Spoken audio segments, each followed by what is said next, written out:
Perkenalkan, nama saya Mesel Muhammad Akila Jalil dengan NIM akhir 41 dari Teknik Pertambangan 2024. Halo, perkenalkan nama saya Muhammad Rama Arifin dengan NIM 025 dari Teknik Pertambangan Angkatan 2024. Hai, perkenalkan nama saya Inka Mutiara dengan NIM akhir 020 Angkatan 2024 dari Prodi Teknik Pertambangan. Halo guys, perkenalkan nama saya Bima Aditya dengan NIM 073 0024 00047 dari Prodi Teknik Pertambangan. Saksikan ya video project kami ini guys, dan jangan lupa di like guys. Guys, besok kita kayak presentasi ajaran agama Islam nih. Kita harus benar-benar paham materi yang kita pengen presentasi nih, ya kan? Jadi enaknya kita mulai dari mana ya? Nah, mulai dari yang paling utama lah. Yang pertama kan udah pasti Al-Quran. Ya. Nah, jadi gini, Al-Quran itu bukan cuma kitab suci, tapi juga pedoman hidup lengkap. Juga sebagai akidah, akhlak, hukum, sejarah, dan itu intinya itu jadi kayak pedoman hidup buat kita kalau Al-Quran itu.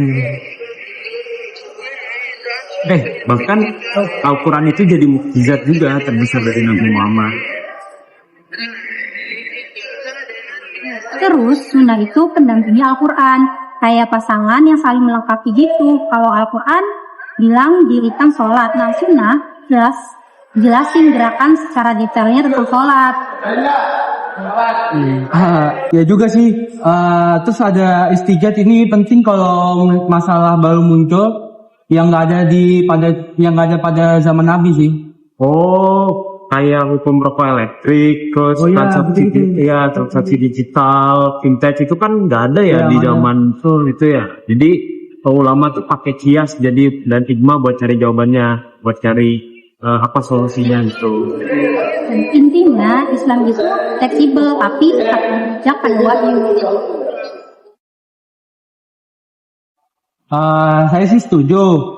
Oke, besok kita udah siap nih, presentasinya udah matang banget dari tadi kita obrolin. Oke. Jadi di sini saya akan menyimpulkan kesimpulan dari seluruh rangkaian dari video ini guys.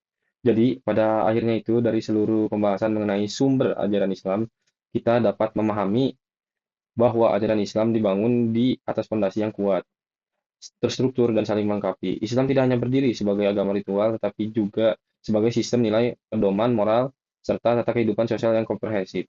Seseorang yang mempelajari sumber-sumber ajaran Islam akan melihat betapa harmonisnya hubungan antara wahyu ilahi, bimbingan Rasulullah, serta kemampuan akal manusia dalam merespon perkembangan zaman ini, guys.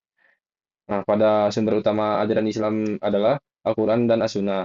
Al-Quran merupakan wahyu Allah Subhanahu wa Ta'ala yang dijamin kebenarannya dan kemurniannya hingga akhir zaman. Di dalamnya terdapat pedoman hidup yang mengatur seluruh aspek kehidupan manusia, mulai dari akidah yang menjadi fondasi keimanan, syariat yang menjadi pedoman perilaku, akhlak yang memperbaiki budi pekerti, hingga sejarah umat terdahulu, serta berita-berita yang bersifat gaib dan masa depan. Fungsi Al-Quran pun sangat luas, di antaranya sebagai mukjizat, pedoman hidup, dan korektor terhadap penyimpangan ajaran sebelumnya. Dengan cakupan yang sangat lengkap, Al-Quran juga menjadi sumber utama dan paling otentik dalam Islam. Namun, tidak semua perintah Al-Quran bersifat rinci. Banyak ayat yang memerlukan penjelasan tambahan agar dapat diamalkan secara tepat. Disinilah sunnah atau hadis itu mempunyai peranan vital, guys. Sunnah itu menjadi menjelaskan, menguatkan, dan merincikan isi Al-Quran melalui perkataan, perbuatan, dan persetujuan Rasulullah SAW. Umat Islam mendapatkan contoh konkret dalam menjalankan ajaran agama, mulai dari tata cara sholat, puasa, zakat, haji, hingga persoalan sosial lainnya. Sunnah juga melalui proses perkembangan dan kodifikasi panjang oleh para sahabat dan ulama, hingga terbentuklah ilmu-ilmu hadis serta standar kualitas hadis seperti sahih, hasan, dan daif. Dengan ini jelas bahwa tanpa sunnah, ibadah dan hukum Islam ini akan kehilangan detail pentingnya. Jadinya sunnah ini menjelaskan detail-detail penting dari isi Al-Quran, guys. Nah, setelah dua sumber utama tersebut, Islam ini memberikan ruang bagi umatnya untuk merespon persoalan-persoalan baru yang muncul seiring perkembangan zaman. Karena itulah muncul ijma, qiyas, dan ijtihad sebagai sumber pengembangan hukum.